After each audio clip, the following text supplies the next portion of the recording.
Korang rasa ni diperbuat daripada tanah liat ke? Salah. Ini 100% daripada batu gunung yang keras.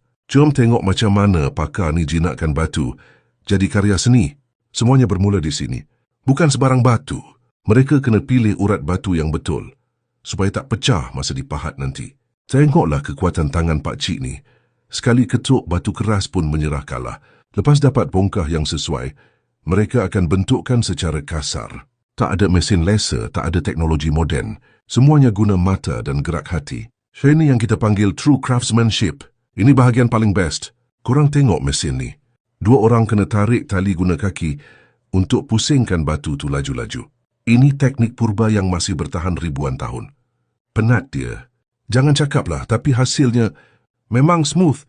Bahagian dalam dikorek perlahan-lahan. Silap sikit, pecah semua kerja keras tadi.